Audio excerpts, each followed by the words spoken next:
Oi, gente! Sexta-feira, Popverso no ar e Popverso com conteúdo inédito. Hoje tem entrevista com os Hanson aqui. Pois é, eles que vieram para o Brasil para fazer uma série de shows, conversaram comigo e foi uma entrevista super legal, são super queridos e você vai ver hoje aqui no Popverso. Além disso, ansiedade eleitoral, uma discussão que a gente fez aqui no estúdio essa semana e é uma discussão muito importante. A gente está a menos de 2 semanas do segundo turno das eleições.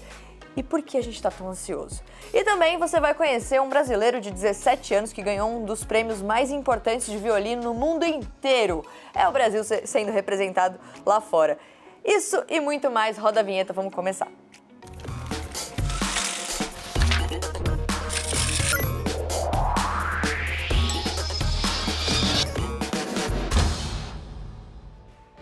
A gente começa então falando sobre essa tal de ansiedade eleitoral. Pois é, a menos de 2 semanas do segundo turno das eleições, por que a gente está tão ansioso? O que causa isso? Quais são os sinais de alerta? A gente conversou essa semana com o Christian Dunker, que é psicanalista, e ele explicou um pouquinho, olha só. Christian Dunker, que prazer ter você aqui. Eu adoro conversar com você, adoro as nossas entrevistas. E aí, Christian, eu já te jogo a pergunta. O que raios é essa tal de ansiedade eleitoral? É bem o que o nome sugere mesmo? É recente isso? No fundo, uma adaptação, né, Mari, daquilo que a gente chamaria de uma ansiedade circunstancial. Tem que ver com um contexto mais ou menos específico, né? Cujo nome é uma descrição. A gente poderia falar assim, correlato, né? É aquela ansiedade da final do campeonato, é aquela ansiedade do último capítulo da novela. Mas não necessariamente tem a ver com a ansiedade ou transtorno de fato. Então, é um caso específico ali, isolado, ou, sei lá, quem tem ansiedade pode ter mais tendência a ter essa ansiedade circunstancial também? Tem alguma relação uma coisa com a Não, outra? tem uma relação. Aqueles que já sofrem de transtorno de base, né, de natureza ansiosa, eles vão estar mais propensos a enganchar, a somar, a atualizar esse transtorno no mar, na tempestade que formou em torno das eleições no Brasil. Ou seja, a gente vai traduzindo esse texto naquilo que é o nosso ponto de fragilidade, a nossa vulnerabilidade de base. Christian, tem um dado aqui que a gente separou para a nossa conversa. Uma pesquisa que foi divulgada agora em setembro mostrou o seguinte: 67,5% dos brasileiros têm medo de expor a posição política. Pensando nesse cenário atual de polarização, esse medo de expor a posição política também pode ser um ingrediente no meio dessa ansiedade? Olha, ele é um ingrediente de diversas faces, né? Uma delas pode ser a sua interveniência no resultado final, ou pelo menos o resultado dado aí pelas pesquisas. Muita gente votando para fugir do desprazer, para fugir do receio de uma nova situação muito polarizada e das suas consequências a médio e longo prazo. Acho que, diferentemente de um final de campeonato ou de um final de novela, dessa vez a gente está tentando preservar o patrimônio, os nossos recursos em saúde mental para o que virá. Tem outro dado aqui: quase metade dos brasileiros, 46%, dizem ter deixado de falar com um parente ou amigo sobre política para evitar discussão. Geralmente, quando a gente está nesse momento de ansiedade, conversar com alguém pode ser bom, mas nesse caso, talvez não seja ideal. E aí, Christian, eu queria encerrar te perguntando: estou assistindo ao Popverso e posso estar dentro desse quadro de ansiedade eleitoral, lembrando que a gente tem o segundo turno das eleições no dia 30 de outubro, ou seja, menos de 2 semanas. O que eu faço, então, para passar por essas 2 semanas de um jeito, né, mais tranquilo, se é que é possível? É possível, mas talvez não seja exatamente desejável, porque vamos considerar que a ansiedade ela não é só uma doença, ela é uma espécie de reação esperada para determinadas situações muito agudas. Vou fazer uma prova. Se você não ficar ansioso, você provavelmente não vai dar o máximo de você naquela situação. Se você ficar muito ansioso, você provavelmente vai fritar e não vai conseguir desempenhar aquilo que você gostaria. Então, qual que é o ponto de partida? Vamos se observar, vamos se escutar. Vamos dizer, olha, Você consegue parar de falar sobre política? Você consegue se interromper, né, numa conversa, quando você vê que a conversa está arrumando para um ponto de gravidade, de agressividade, de distrato o outro? Consegue assim, parar antes do pior? Então, vai em frente, porque a política é feita de palavras, as palavras circulando dentro das famílias, dentro das nossas amizades, são muito importantes.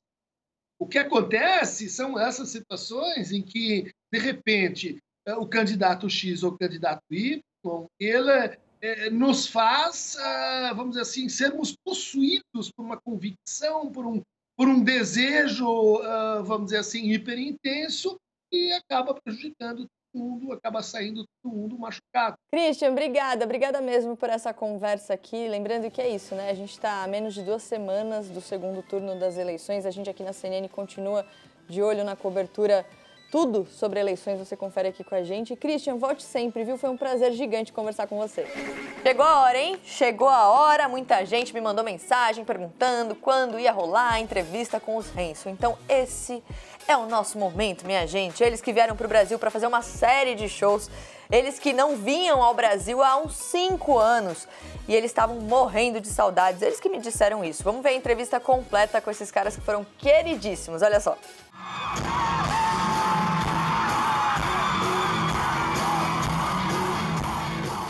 Pois é, gente, eu tô emocionada. A Mariana, dos anos 90, dos anos 2000 agora, tá muito nervosa, mas vai dar tudo certo. Hi guys, nice to meet you. Nice to meet you. Thanks for having us. Congratulations on 30 years.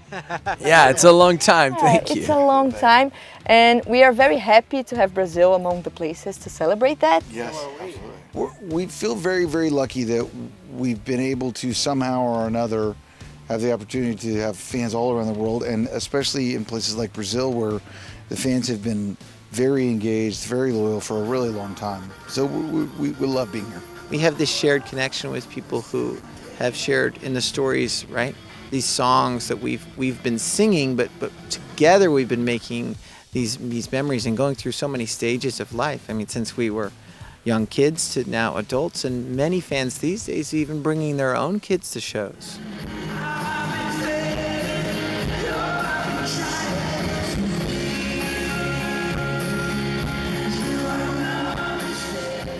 Let's talk about the new album, Red, Green, Blue. So each one of you was responsible for a part of the album, right? So how was that, and what is the main message? I think the message really is just a different way of seeing the band. You know, this is a band of 3 guys that write and play and sing. It's always been a band that has harmony, and the harmony is because everybody brings something. It's not just the guy that's playing bass and, you know, the guy that's playing guitar and the singer, you know, or the drummer. It's you know, we've all kind of more well-rounded as a unit than most bands, I think. I think that's something that you only get to do when you've been a band this long, and I think hopefully it's something where people see that we continue to look for that next creative challenge to push ourselves. What have these 30 years done to you as people, musicians, siblings, parents? How long is this interview? Yeah. I mean, there's so many factors. I mean, a lot of them are hard to quantify and say this happened and that happened, but you're growing and you're learning and you're becoming a better at your instrument. And so these songs are these ways of capturing that experience, whatever it is. And so I think, you know, the depth and the evolution of a band is really taking people along that real life journey and put into those songs.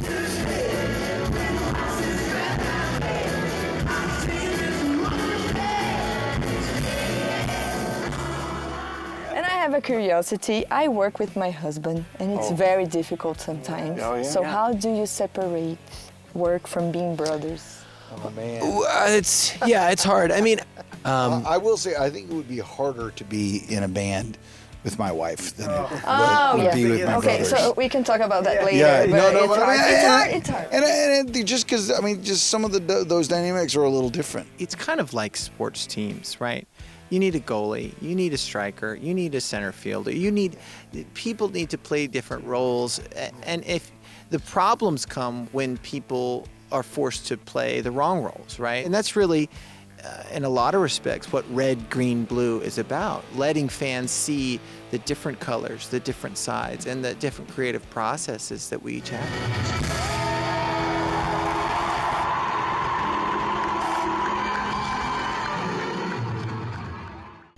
Sexta-feira também tem notícia, então vamos lá para a redação saber o que está acontecendo.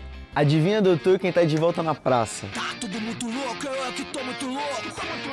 Os que detêm o poder precisam ter medo do povo. Depois de 22 anos, uma das bandas mais polêmicas e importantes do país tá de volta com um álbum novo. Planet Hemp lança hoje o álbum Jardineiros. Ele conta com 15 faixas e tem participações de Criolo e Black Alien, que já fez parte do grupo. O primeiro álbum da banda, Usuário, de 1995, já vendeu 140 mil cópias lá na época que foi lançado. E se você quiser saber mais um pouco sobre o álbum e sobre a banda, tem matéria lá no site da CNN Brasil.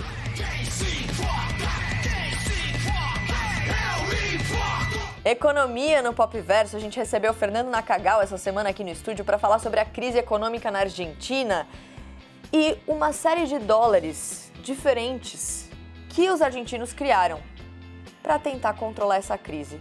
Eu vou deixar o Naka explicar, olha só. Naka, vamos lá. Dólar Coldplay, dólar Qatar. Primeiro, vamos contextualizar o que está acontecendo na Argentina. A gente está falando de uma crise econômica. Que crise é essa? É reflexo da pandemia? Não é? O que está acontecendo lá antes da gente explicar o que é esse dólar meio diferentão? Infelizmente, a crise na Argentina é uma história muito antiga. A gente tem, desde os anos 90, assim, vários problemas, várias tretas econômicas. Acho que dá para resumir a história toda na Argentina que você tem um grande problema macroeconômico, a economia não funciona de uma maneira adequada, o governo gasta mais do que arrecada. E, além disso, as pessoas desconfiam muito dos bancos e da moeda. Muita gente prefere fazer as coisas em dólar lá, então você aluga um apartamento, muitas vezes as pessoas, paga em dólar, e aí é em dólar mesmo, assim, nota sobre nota.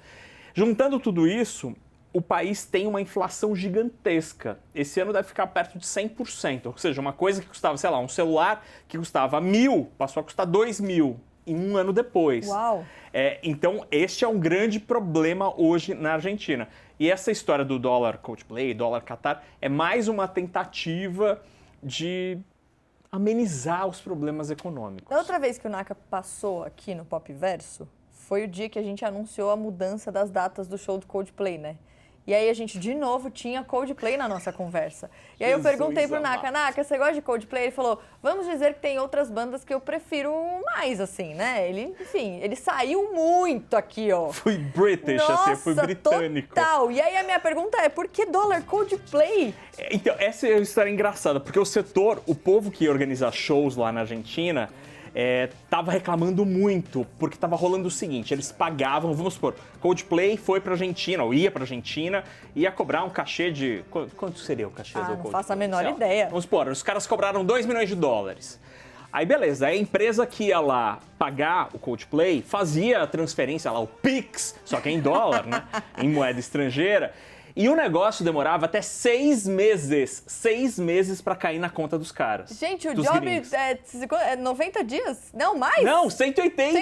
180. Eu sou de humanos. E aí os gringos começaram a falar, não, eu não vou fazer show na Argentina. Porque vocês pagam e demora muito tempo pra gente receber.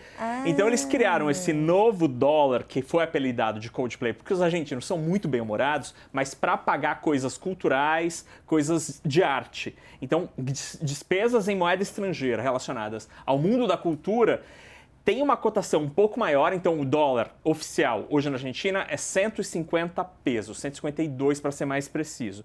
Mas se você pagar nesse dólar Coldplay, ou seja, se o objetivo for pagar uma conta cultural no exterior, aí você paga um pouco mais. Ó, aqui a última cotação que eu vi estava em quanto? Aqui é o dólar 204. 204. Então, 150 para 204 é mais caro, mas o Coldplay ou qualquer outro gringo vai receber mais rápido. Gente, o Coldplay, coitado do Coldplay, por que usaram o Coldplay? Eu vou tentar investigar isso. Não, porque eles iam fazer 10 shows na Argentina.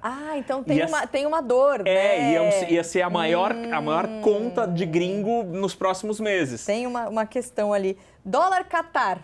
Aí, basicamente, a mesma ideia por trás, assim. Se você é uma taxa de câmbio mais alta, nesse caso, para tentar evitar que você viaje. E qual que é a grande viagem dos próximos meses? O Qatar, que a gente está vendo na tela por causa da Copa do Mundo.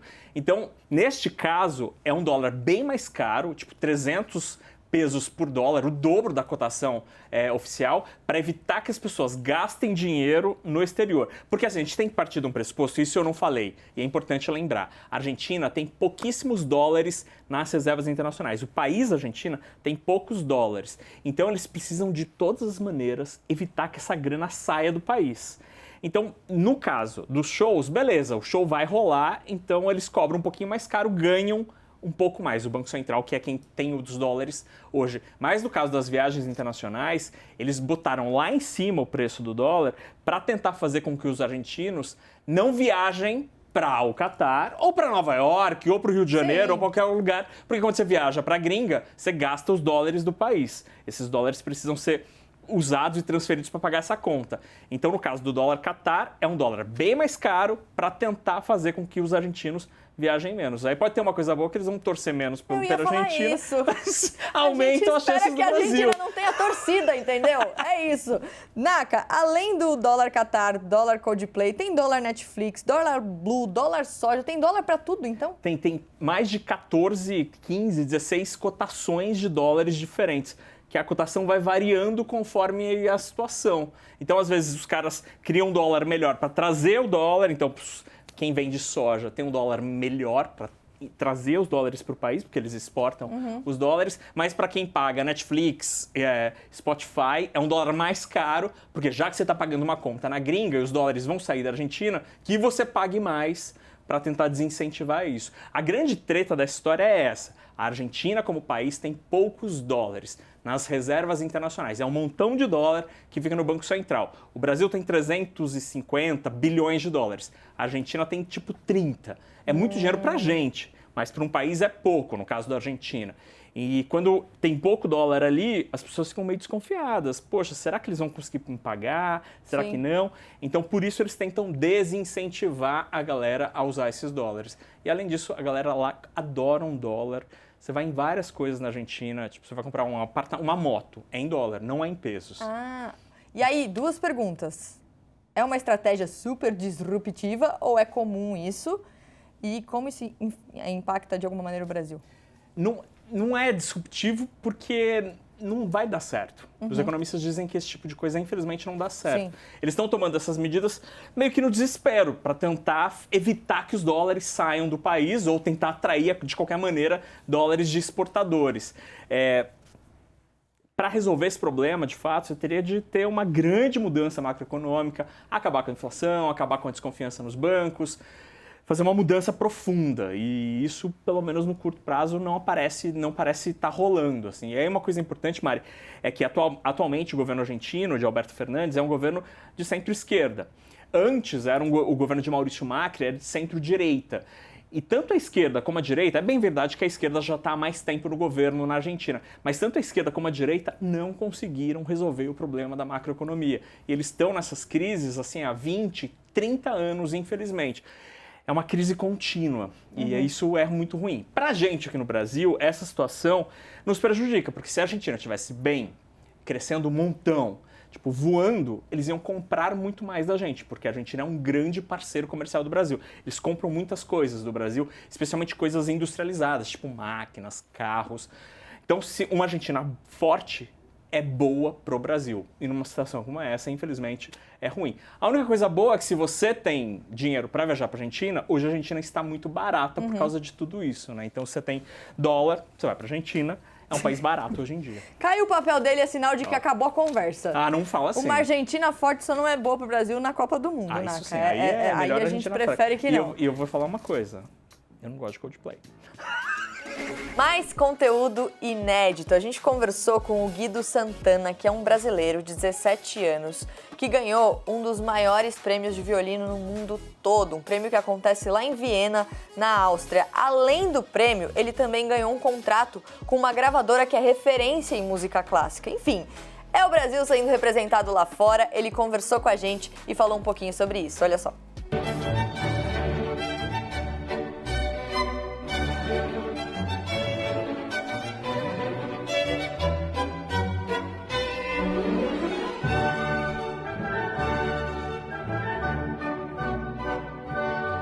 Meu nome é Guido Santana e eu sou um violinista brasileiro com 17 anos. Eu toco violino desde os 5 anos e recentemente eu ganhei o concurso Chrysler em Viena, um concurso internacional relevante, com importância grande. A preparação vem bastante do estudo, você tem que se sentir no palco o mais confortável possível, o mais sólido. Então, para poder fazer isso, você estuda bastante e faz um monte de recital. Tenta tocar em qualquer lugar que você tiver. Quando eu tô no palco, é mais ou menos uma transe, assim, porque eu não consigo tocar uma música sem me dar o máximo, assim. E se você pudesse dizer alguma coisa pro Guido, lá de 5 anos, que começou a tocar violino bem cedo, bem criança, bem pequeno, o que você falaria para ele?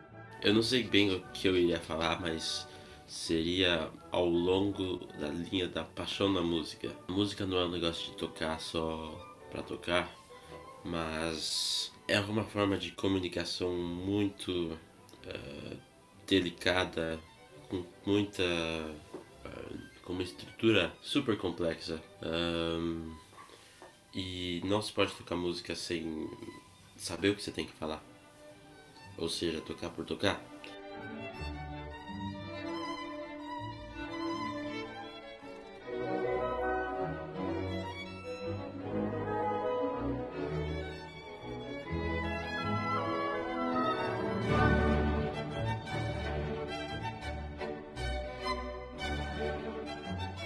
Para encerrar essa sexta-feira, a ansiedade acabou, a espera acabou. Taylor Swift lançou seu novo álbum Midnights, ela que, enfim, foi lançando aí durante a semana alguns spoilers e tal. Então vamos encerrar o Pop Verso de hoje com um trechinho do single Anti-Hero, olha só. It's me.